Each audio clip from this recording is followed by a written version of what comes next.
لا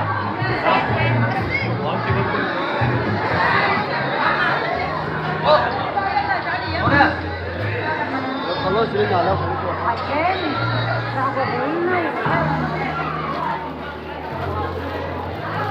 الحاجة من دي بايه؟ عشان ناخد ببلاش، احنا مش بندفع فلوس. يعني دي ب 200 جنيه عشان اتزوق وابقى عروسة؟ بلاش تتزوقي. عروسة ايه بقى؟ انا ولادي يتجوزوا احط بتاع من ده ب 200 جنيه؟ مش مشكلة، حطيه واقعدي فيه. بصوا ده الملايين. لا انا عايزاه امدم حلقة كده ابقى احطها كده